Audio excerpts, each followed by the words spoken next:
En este estudio bíblico vamos a comenzar un análisis sencillo, práctico de la carta a Tesalonicenses y el título es Fe constante, esperanza firme.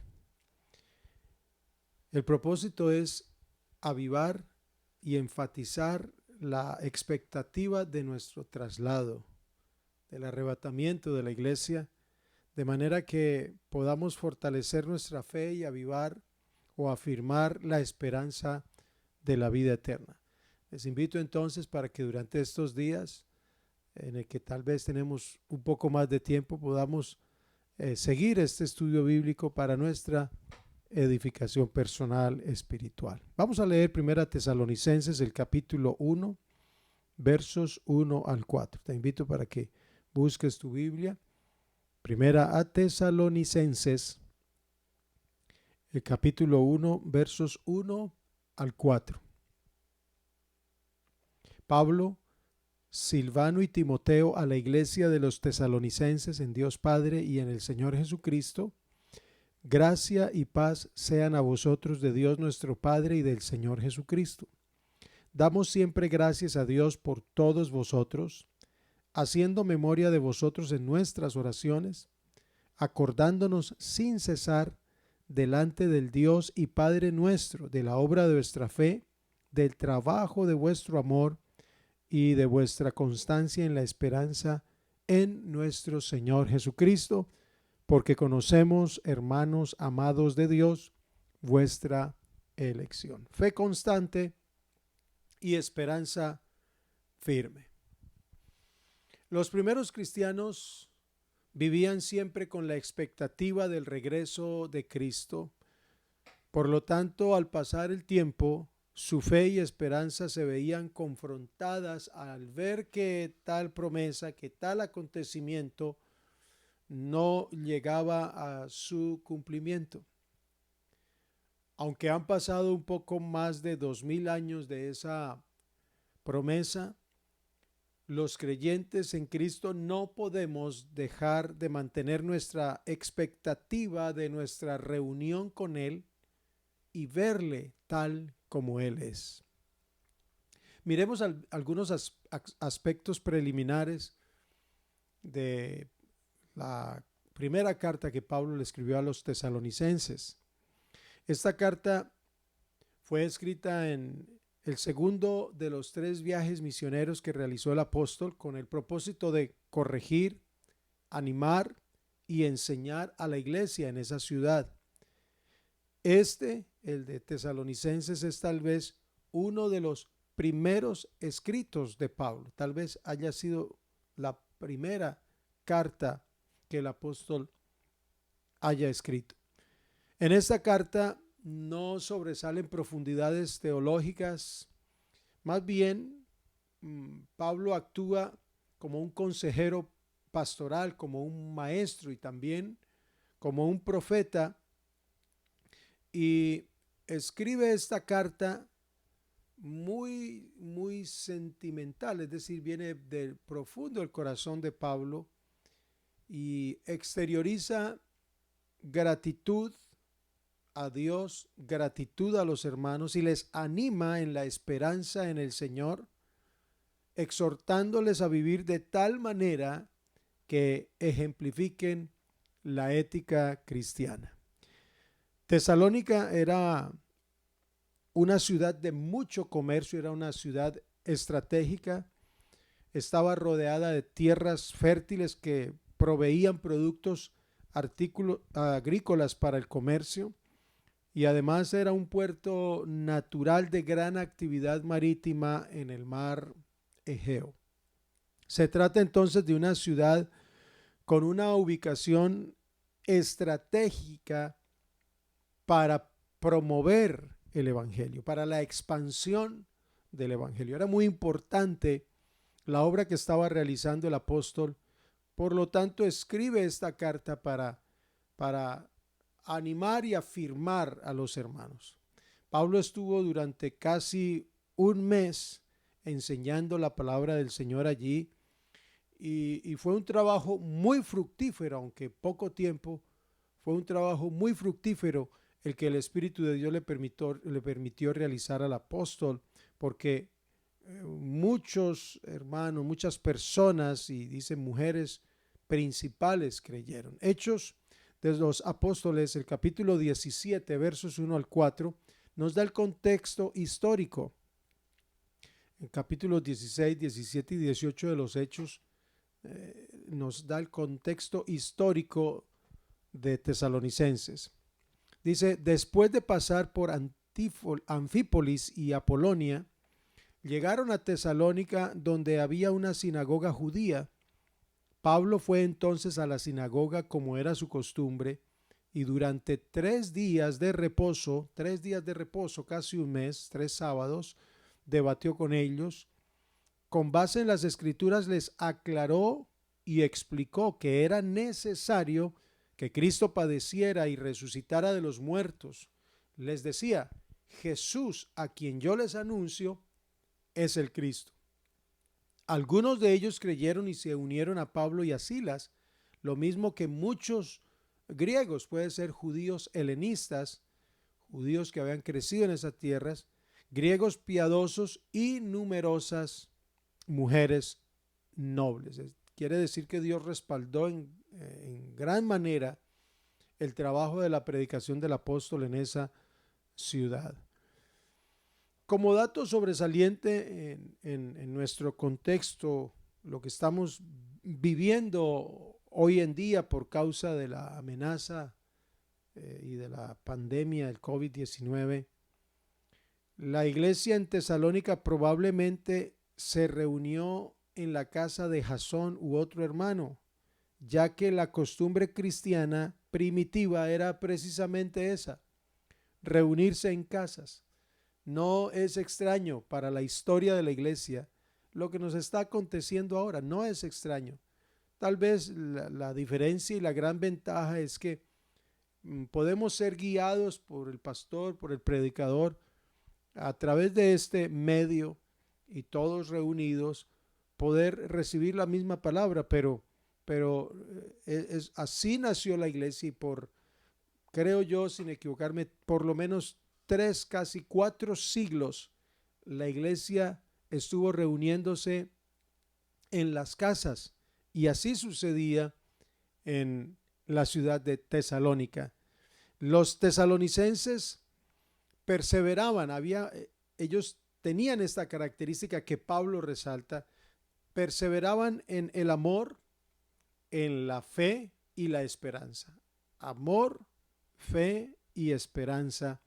Y soportaban con valor la persecución, y su fe era un ejemplo para creyentes de otros lugares.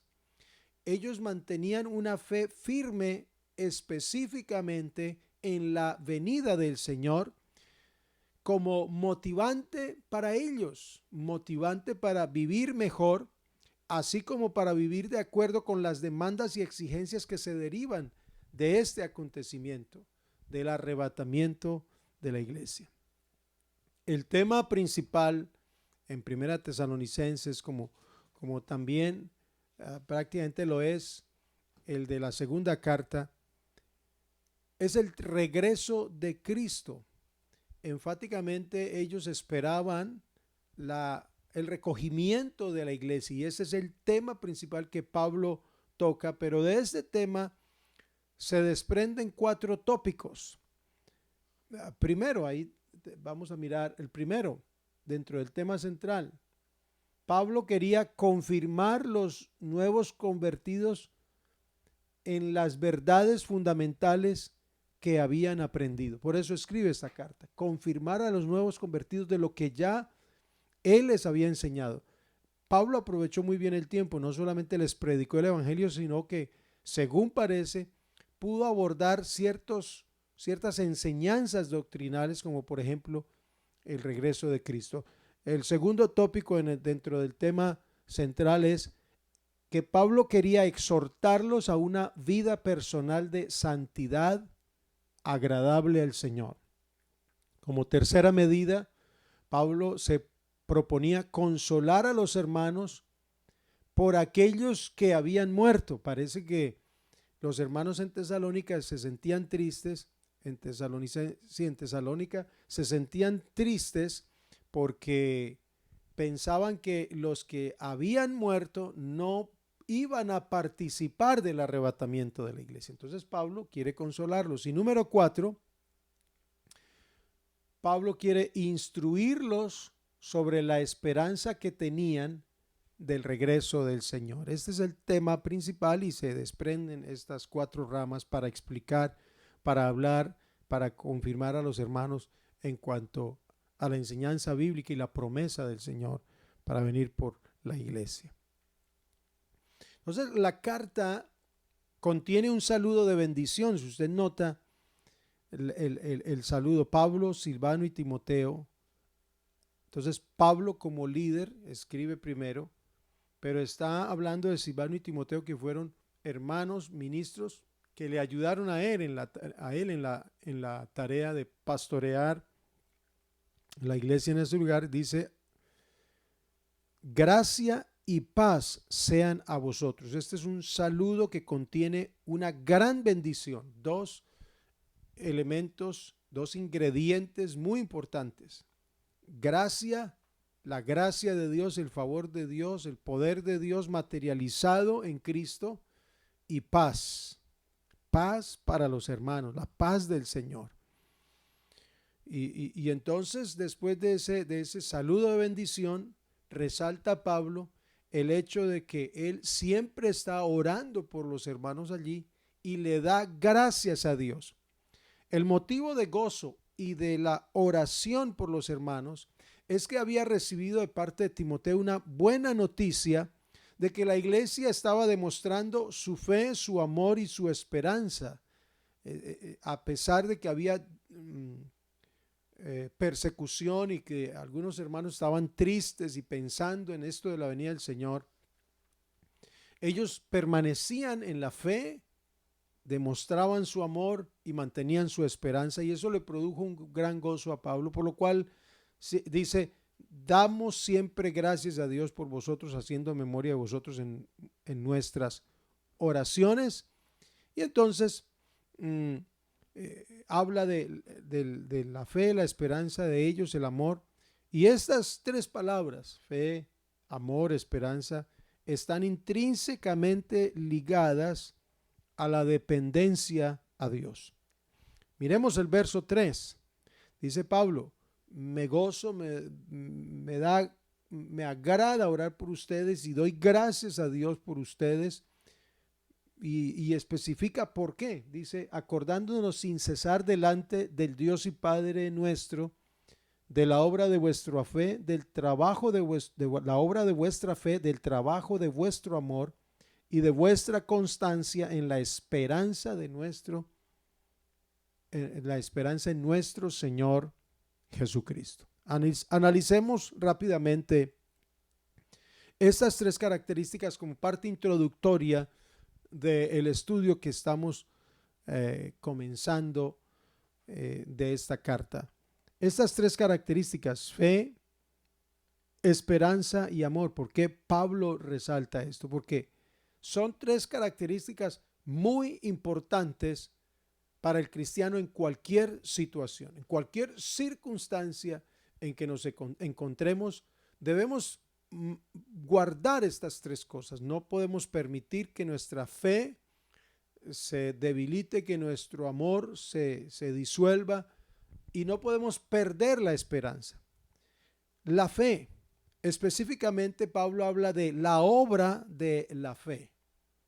Está hablando de la demostración, de las evidencias de la fe de ellos, es decir, esa demostración de lo que ellos creían y decían ser. De igual manera, nosotros debemos demostrar nuestra fe. Hoy, ahora, en estos días, en estas circunstancias, es la oportunidad para que nosotros demostremos con obras la fe que hemos dicho tener. Lo que decimos que profesamos, que somos, debemos demostrarlo con nuestras obras. Porque la fe no es únicamente lo que decimos que tenemos o lo que decimos que creemos. La fe también se refiere a lo que hacemos. Si bien es cierto, para ser salvos, no cuentan nuestras obras porque la salvación es un regalo de Dios, pero la fe sí tiene evidencias y son esas obras. Hablar de la fe da testimonio de lo que pensamos. Hacer la obra es darle convicción práctica a la fe. A eso se refería el apóstol Pablo. Santiago, el capítulo 2, versos 19 al 23, en la Nueva Traducción Viviente dice: tú dices tener fe porque crees que hay un solo Dios. Bien hecho. Aún los demonios lo creen y tiemblan aterrorizados. ¡Qué tontería! ¿Acaso no te das cuenta de que la fe sin buenas acciones es inútil? La fe sin obras es muerta, dice la Reina Valera. Verso 21. ¿No recuerdas que nuestro antepasado Abraham fue declarado justo ante Dios por sus acciones cuando ofreció a su hijo Isaac sobre el altar? Ya ves, su fe y sus acciones. Mire, su fe y sus acciones actuaron en conjunto. Sus acciones hicieron que su fe fuera completa. Y así se cumplió lo que dicen las Escrituras. Abraham le creyó a Dios y Dios lo consideró justo debido a su fe. Incluso lo llamaron el amigo de Dios. Entonces Pablo está resaltando y dice: doy gracias, cuando me acuerdo de ustedes, doy gracias por todos ustedes y hago memoria de ustedes en mi oración. Pero él incluye también a Silvano y Timoteo, porque Pablo se está refiriendo a un trabajo comunitario, un trabajo en equipo. Nos acordamos de ustedes y nos acordamos de la demostración de su fe. Lo segundo que resalta es el amor, pero cuando habla del amor dice el trabajo de su amor, el trabajo con amor. El amor nos motiva para hacer el trabajo cristiano. De hecho, en la vida secular sucede igual. Todo lo que hagamos con amor sale mejor.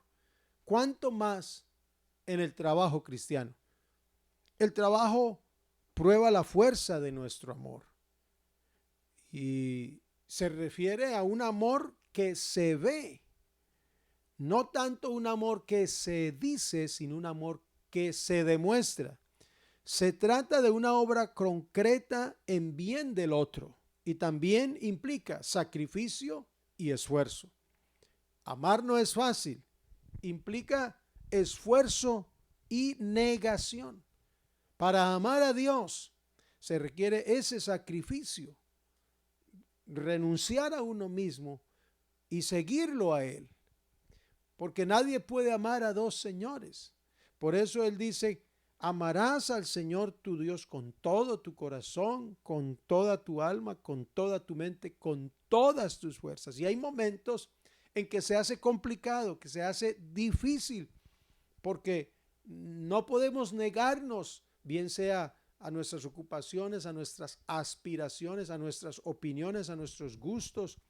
Y algo más complicado todavía, cuando no queremos negarnos a nuestras pasiones, a esa sensación de esta naturaleza humana, carnal, pecaminosa. Pero cuando podemos nosotros sentir ese amor profundo por Dios, ese amor nos da la fuerza para trabajar en ese sentido, negarnos a nosotros mismos, tomar nuestra cruz y seguir al Señor. Pablo también hace referencia al amor. En 1 Corintios, el capítulo 13, este capítulo habla es del amor de Dios. Por eso lo describe como que todo lo sufre, todo lo puede, no hace nada indebido, porque el amor del hombre es cambiante, es circunstancial, necesita ponerse atención, pero el amor de Dios, de hecho, Dios es amor. Entonces, Pablo en el capítulo 13, inspirado por el Espíritu Santo, describe el ejemplo del amor. El verso 2 dice: y si tuviese profecía y entendiese todos los misterios y toda ciencia, y si tuviese toda la fe, de tal manera que trasladase los montes, y no tengo amor, nada soy. Verso 13. Y ahora permanecen la fe, la esperanza y el amor. Y estos tres, pero el mayor de ellos es el amor. Parece que dentro de la enseñanza de Pablo, en su parte doctrinal, pero en la parte práctica, era una de su constante, porque se lo menciona a los hermanos en Corinto, ahora permanecen la fe, la esperanza y el amor, y lo resalta en los hermanos en Tesalónica, dice, nos acordamos de ustedes de su fe, de la obra de su fe, del trabajo de su amor y de su esperanza. Y lo menciona. Y en el capítulo 16, verso 14 del mismo libro, dice Pablo, todas las cosas sean hechas con amor. Todas vuestras cosas sean hechas con amor. Porque el amor no solamente se dice, el amor se demuestra, se hace. Y eso era lo que hacían los hermanos en Tesalónica. Y como tercer aspecto, Pablo resalta la esperanza, la constancia en la esperanza en nuestro Señor Jesucristo. Se refiere a la perseverancia que ellos tenían en esa esperanza. ¿Cuál esperanza? De encontrarse con el Señor. Lo que se menciona, la venida de Cristo, no refiriéndose a la segunda venida cuando Él vendrá con la iglesia a reinar sobre la tierra, sino a esa acción del Señor de venir a las nubes, porque en el Tesalonicenses lo describe, venir a las nubes y ser levantados y encontrarnos con Él. Y ahí es donde dice que los muertos en Cristo resucitarán primero, y si estamos vivos nosotros seremos arrebatados con ellos en las nubes para encontrarnos con el Señor. Entonces Pablo se está refiriendo a la constancia, a la perseverancia que estos hermanos en Tesalónica tenían. A pesar de las persecuciones, a pesar de otras situaciones que había. Mire, era tan presente, tan profundo esta convicción y esta esperanza de que el Señor vendría por ellos ahí en esos días, que algunos hermanos se desordenaron y ya no querían trabajar. Pablo lo menciona y lo corrige. No, váyanse a trabajar y ocúpese cada uno en lo suyo mientras el Señor viene. Pero tal vez algunos, no sé si por excusa, por pereza, u otros por mal interpretar la promesa, o por tener esa preocupación, como que era uno de los temas más importantes de ellos, y Pablo lo resalta, la perseverancia en la esperanza en nuestro Señor Jesucristo. Creo que nosotros debemos mantener nuestra fe, nuestro amor, la fe en el Señor, en sus promesas, el amor a Dios. Esta circunstancia, la incertidumbre, el panorama tan oscuro no puede ponernos a vacilar en cuanto a nuestro amor. Lo seguiremos amando a Él, pero demostraremos también el amor por los demás. De hecho, quedarse en casa es una demostración de que amamos a los demás. Estar atento a la necesidad de alguien a quien tú puedas ayudar, a los hermanos, es demostrar amor, estar listos para demostrar el amor en alguna medida. Entre nosotros estamos llenos del amor de Dios y queremos en estos momentos decirles que nuestra fe debe estar intacta. Seguiremos esperando al Señor, creyéndole a Él, mirando cómo Dios nos va a proteger, nos va a sustentar, pero también le amaremos, y como le amamos todos los días, le vamos a buscar, vamos a orar, vamos a consagrarnos a Él, vamos a tener esa disciplina. Este es el momento en que el cristiano debe demostrar la disciplina que ha tenido en cuanto a su devocional personal, individual, diaria. Si dependía solo del culto cada semana, 1 o 2 veces por semana para tu alimento espiritual. Ahora seguramente estarás batallando, como pasando un poco de hambre espiritual mientras aprendes, mientras buscas devocionales y cosas. No, vamos a mantener ese amor por Dios y a estar alerta de nuestros hermanos y nuestros semejantes para demostrarle nuestro amor. Pero no perdamos nuestra esperanza. Mantengamos viva la paciencia, la perseverancia. Es una virtud que implica fuerza. La paciencia implica empuje. Nos impulsa a la lucha para salir adelante. La esperanza, por otro lado, no es un concepto que nos adormece y que nos aleja de las realidades de este mundo. No, por el contrario, la esperanza nos debe motivar para presentar delante de Dios una vida entregada, dedicada, y presentarle a los demás una vida diferente. Los demás tienen que notar la diferencia en nuestra vida. ¿Por qué? Porque tenemos una esperanza. Un día nos iremos con el Señor para disfrutar de lo que Él tiene preparado para nosotros en esa herencia eterna. Y el que tiene esta esperanza en Él se purifica a sí mismo. Tito, Pablo le escribió a Tito, un pastor a quien él había enseñado y había delegado, a quien él supervisaba, y le dice estas palabras, capítulo 2, versos 11 y 14, hablando de la esperanza. La Nueva Traducción Viviente lo dice: pues la gracia de Dios ya ha sido revelada, la cual trae salvación a todas las personas, y se nos instruye a que nos apartemos de la vida mundana y de los placeres pecaminosos.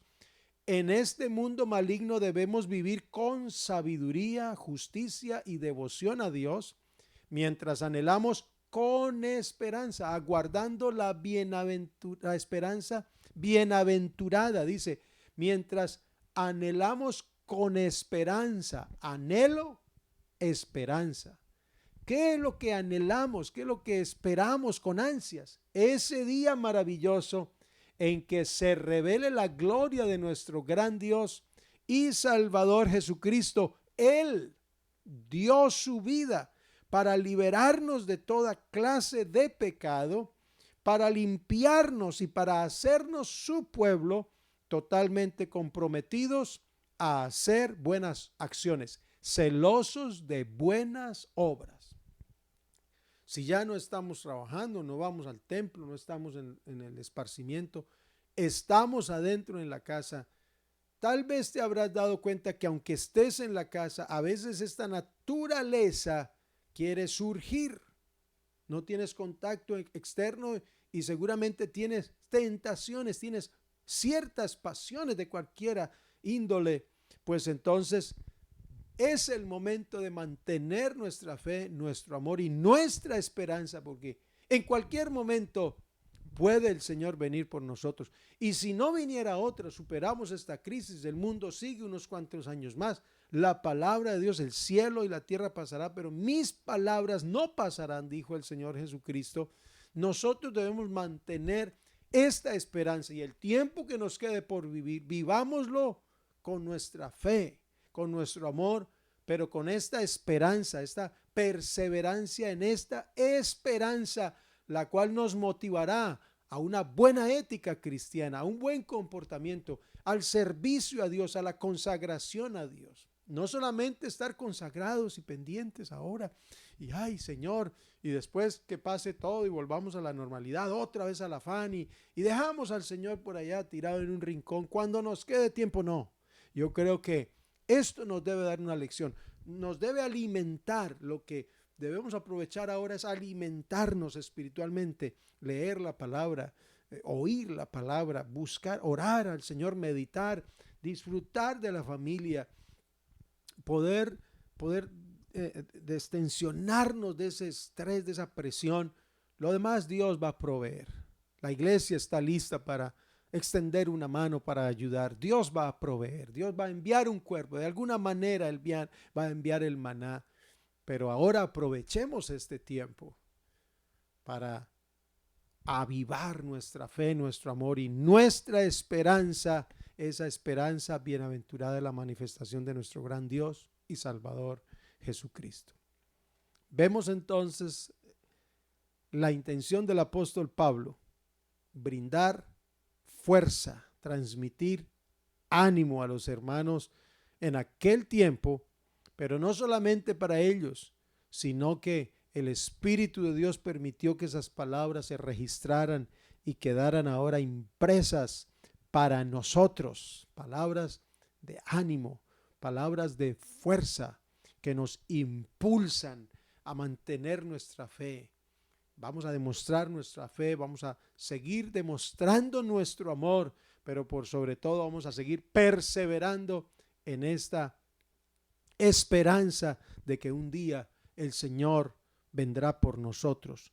Esta fuerza, este ánimo también es para nosotros en estas circunstancias actuales. Les invito para que sigamos esperando al Señor. Fe constante, esperanza firme. Vamos a hacer una palabra de oración para darle gracias a Dios y que nos ayude a tener esta demostración de la fe, el trabajo con amor y la perseverancia en la esperanza. Padre, te damos gracias por tu palabra, te damos gracias por tu bendición, te damos gracias por tu presencia. Ayúdanos, Señor, así como los hermanos en Tesalónica tenían persecución, tenían angustia. Tal vez algunos estaban entristecidos porque sus hermanos habían muerto, no sabían qué iba a pasar con ellos, pero tú diste palabra, ánimo, fuerza.